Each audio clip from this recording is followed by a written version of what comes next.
میرے ساتھ موجود ہیں پاکستان کے نامور صحافی اور میرے بڑے بھائی جناب مالک صاحب. آپ بالکل یہ نہ سوچئے گا کہ میں وہ سوال کروں گا جس سے آپ کا موڈ مزید جارحانہ ہو جائے, تو لہٰذا میں آپ سے کچھ اور سوالات سے معاملہ شروع کرتا ہوں. پہلے تو مجھے یہ بتائیے کہ آپ زمین پہ رہیں گے, ہوا میں نہیں جائیں گے؟ نہیں, میں بالکل نہیں رہوں گا, اس لیے کیونکہ پھر میرے اور آپ کے ہوا میں جانے کا بہت زیادہ چانس ہو جائے گا اور میں نہیں چاہوں گا. میں یہی دعا کروں گا میری اور آپ کی اجتماعی صحت برقرار رہے اور عید ہماری اچھی گزر جائے.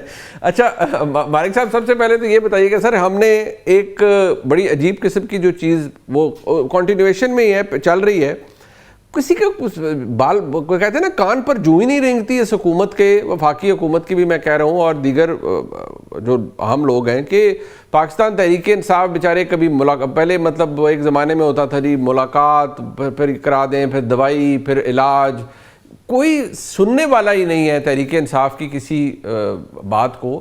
یہ مطلب میرے لیے تو بڑی عجیب بات ہے کہ عام طور پر 1.5-2 سال میں ٹرن اراؤنڈ ہو جاتا ہے, بٹ یہاں تو یہ تیسرا سال ہے اور چلی جا رہا ہے, اور عمران خان صاحب کے حوالے سے کوئی تبدیلی دور دور تک ہمیں اس طرح نظر نہیں آ رہی. یہ کیا وجہ ہے؟ پوزیشنز ہارڈنڈ ہو گئی ہیں یا تحریک انصاف نے بس مس کی ہوئی ہے؟ میرا خیال ہے کہ پوزیشنز تو ہارڈنڈ پہلے دن سے تھی منیب, اور جب گورنمنٹ کو یہ کلیئر ہو کہ جو ان کی طاقت کا سرچشمہ ہے وہ عوام نہیں ہے بلکہ کوئی اور ہے, تو پھر obviously وہ اور زیادہ ایک ایروگنس آف پاور آ جاتی ہے. لیکن ان کی طاقت سے زیادہ میرا خیال ہے بہت زیادہ جو ڈیمیج کیا ہے وہ ان کی اپنی انٹرنل جو گروپنگ ہوئی ہے, اپنی اندرونی انتشار ہے, اپنی سیاست ہے, ایک کلیئرٹی نہیں ہے, کلیئرٹی آف پلان نہیں ہے. مثلاً 2-3 باتیں آپ دیکھ لیجئے. عمران خان صاحب نے اپوائنٹ کیا محمود اچکزئی کو, علامہ ناصر عباس صاحب کو, کہ جی یہ سارے بڑے فیصلے کریں گے. چلیں ہو گیا. پی ٹی آئی نے کہا کہ جی اب تو ان کے پاس ہے, ہم کیا کریں, ہم احتجاج نہیں کریں گے, وہ کال دیں گے. وہ جب ان سے بات ہوتی ہے وہ کہتے ہیں یار ہماری پہلے ملاقات ہو جائے پھر ہم بڑے فیصلے کریں گے. تو بھائی یہ تو پی ٹی آئی کی قیادت بھی کہتی تھی نا کہ ہماری عمران خان سے ملاقات کروا دیں, ہم بڑے فیصلے کر لیں گے. تو پھر ان دو کو کیوں لایا گیا؟ وہ بھی آپ کی کنفیوژن ہے. پھر جو پارٹی میں گروپنگ ہے وہ آپ کے سامنے ہے. فیملی ورسز ایک سیکشن آف قیادت وہ اپنی جگہ پہ ہے. اچھا جو قیادت ودن قیادت جو ہے وہ بٹی ہوئی ہے, کون بشرا بی بی کی فیملی کے ساتھ تعلقات بنا کے رکھے گا, کون علیمہ خان کے ساتھ بنا کے رکھے گا.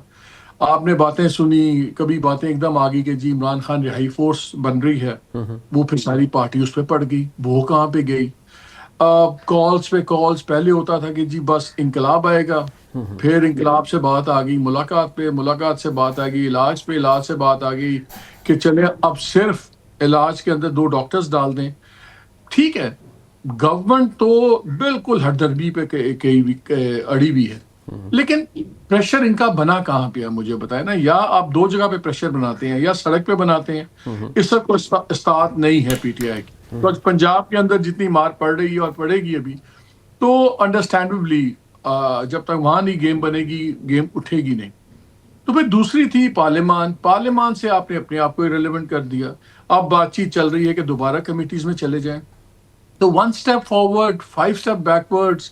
پھر اسٹیبلشمنٹ سے بات کرنی ہے, چلے کریں. اسٹیبلشمنٹ نے ان کو کہا کہ ٹھیک ہے آپ سے چیزیں ہو سکتی ہیں وایا بٹھنڈا, وایا گورنمنٹ ہی آپ آئیں, لیکن آپ انسٹیٹیوشنز کی آرمی چیف کو ڈائریکٹلی ٹارگٹ کر کے گالی گلوچ بند کریں. بیچ میں کچھ ہوا, کچھ ہفتے بند ہوئی, پھر وہ دوبارہ شروع ہو گئی. آپ مجھے بتاؤ نا پریشر ہے کس چیز کا؟ گورنمنٹ پہ تو کوئی پریشر نہیں ہے, ان پہ کوئی فورن پریشر نہیں ہے, ان پہ امریکہ کا پریشر نہیں ہے, کسی مڈل ایسٹرن کنٹریز کا. خیر ان کو اس وقت ان کو سب کو اپنی پڑی ہوئی ہے. لیکن جب یہ جنگ نہیں بھی ہوئی تھی اس سے پہلے مجھے بتائیے, نہ کوئی انٹرنیشنل پریشر جو ہمیشہ ہمارے یہاں میٹر کرتا ہے, نہ سعودی پریشر, نہ ٹرکی کا پریشر, نہ یو اے ای, نہ امریکہ, نہ چائنا, وہ پریشر نہیں تھا. ڈومیسٹک کے اندر اپنی لڑائیاں ختم نہیں ہوتی. گورنمنٹ کی تو لاٹری نکلی ہوئی ہے, اور گورنمنٹ اس لیے بھی خوش ہے کہ ان کا جتنی لڑائی تھی پی ٹی آئی سے وہ انہوں نے ڈیلیگیٹ کر دی ہے. ان کی وجہ سے وہ ہو گئی ہے بٹوین دیم اینڈ انسٹیٹیوشن. تو اگر آپ گورنمنٹ میں بیٹھے ہوں, اگر آپ منیب آج پرائم منسٹر ہوں اس کولیشن کے, آپ مجھے بتائیں آپ پہ پریشر کس چیز کا ہے؟ کوئی پریشر نہیں ہے آپ پہ. تو جب پریشر نہیں ہوتا تو بھیا کوئی بات نہیں کرتا, کوئی اپنی اسپیس نہیں دیتا. اچھا یہ مالک صاحب کو کہ آپ بڑا کلوزلی اس کو بھی اینالائز کرتے ہیں ہمیشہ، یہ اکانومی کا کتنا بڑا پریشر ہے؟ بیکاز مجھے یاد ہے کہ آپ نے کئی دفعہ اس کو ایویلیویٹ بھی کیا ہے کہ یہ کنسرنس تو ہیں اکانومی کے، اکنامک ٹیم کے حوالے سے بھی ہو سکتے ہیں، بٹ یہ بھی بہت میجر ایک سرج آیا انرجی پرائسز آپ کی، اور اس کا ناک آن افیکٹ اور بھی چیزوں پر ہوا ہے. کیا اس کو بھی انڈرسٹینڈ ہی کیا جائے گا کہ جی ٹھیک ہے اب ایک انٹرنیشنل مسئلہ ہے جس کی وجہ سے آپ آئل امپورٹ کرتے ہیں، بڑھ گئی قیمتیں، فیئر انف، اکانومی اگر اسٹرگل کر رہی ہے تو فیئر انف کرتی رہے گی، نکل آئے گی، will be out of the woods? یا اس حکومت کے لیے یہ مسئلہ ہے کہ نہیں، وی آر اکاؤنٹیبل، اور ہو سکتا ہے کسی سٹیج پر جا کے تنگ بھی آ جائیں کوئی ہم سے کہ یار آپ لوگوں سے کوئی چیز سمجھتی نہیں ہے؟ دیکھیں اکانومی اٹھانی کس نے؟ اپوزیشن آف دا ڈے اس مسئلے کو گرم کرتی ہے نا. آپ مجھے بتائیں کیا پی ٹی آئی نے انفلیشن کے اوپر کوئی بڑا ایشو بنایا؟ کیا مارچز کی، کیا اسمبلی میں اٹھایا؟ ہر ایک کا ڈسکنیکٹ ہے. گورنمنٹ کا ڈسکنیکٹ لوگوں سے اس لیے ہے کہ ان کو پتا ہے 3 سال ہمیں فکر کوئی نہیں ہے، 4 سال الیکشن ہوں گے، ویکھی جائے گی، جو اس ویلے ہوئے گا اس ویلے حل کریں گے. اپوزیشن جو ہے وہ عمران خان صاحب کی ٹھیک ہے پرائرٹی ان کی ہے اور ہونی بھی چاہیے، بیکاز وہ 1% پارٹی ہے، ہر کی ان کی ریفلیکٹڈ گلوری میں زندہ ہے اس کا پولیٹیکل کیریئر. لیکن عوام کی بات کون کر رہا ہے؟ کیا پی ٹی آئی نے اس پیٹرول کے اوپر بات کی اب جو 55 روپے بڑھا؟ کیا انفلیشن کے اوپر بات کی؟ کیا انرجی کے اوپر بات کی؟ بے روزگاری کی بات کی؟ آپ کے شوز میں آتے ہیں، میرے شوز میں آتے ہیں. میرا خیال ہوتا ہے کہ اپوزیشن لیڈ کرتی ہے کانورسیشنز کو. ہم سوال بھی کریں تو اس میں ایک بڑا سطحی سی بات ہوتی ہے، پھر چلی جائے گی بات ملاقات کے اوپر. اتنی ملاقاتیں نہیں ہوئی. اپوزیشن کا بھی تو ڈسکنیکٹ ہوا ہے نا. وہ بھی 1 پوائنٹ ایجنڈا پہ چل رہے ہیں کہ عمران خان سے ملاقات کروائیں. گورنمنٹ 1 پوائنٹ ایجنڈا پہ ہے، ہم ملاقات نہیں کروائیں گے. چلیں جی، یہ ساری سیاست اس وقت ان 2 باتوں پہ پھنس گئی ہوئی. تو آپ مجھے بتائیں گورنمنٹ کے پاس آف کورس وریز ہیں اور آنے والے دن بہت سخت ہیں. جو اب انفلیشن ہو رہی ہے، دیکھیے اگر یہ ایکسپیکٹڈ ہے، میں 3-4 اکانومسٹ سے بات کر رہا تھا، فیس پاشا صاحب بھی تھے اور بھی جو 4-5 ملک کے بڑے اکانومسٹ ہیں، سب کا خیال ہے کہ انفلیشن 8-9% پہ تو چلی جائے گی.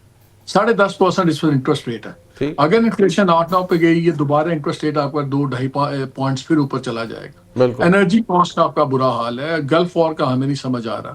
ابھی جو ساری اکانومیز بری طرح متاثر ہو رہی ہیں مڈل ایسٹ کی، سب سے زیادہ پیسہ وہاں سے آپ کو آتا ہے. ٹھیک ہے، آپ کے جو ورکرز گئے ہوئے ہیں وہاں لے آفس شروع ہو گئے ہیں. یہاں گورنمنٹ کی میٹنگ شروع ہو گئی ہیں اسلام آباد میں کہ یار اگر ایک ایکسپیکٹڈ نمبر سے زیادہ لوگ بے روزگار ہوئے تو اس کو کیسے ڈیل کرنا ہے. یہاں کنسرنز ہیں لیکن بیہائنڈ کلوز ڈورز ہیں. اور یہ بھی اللہ کرے یہ جنگ جلدی ختم ہو، ورنہ اس کے بڑے بہت ہی سیریس کانسیکوینسز ہوں گے.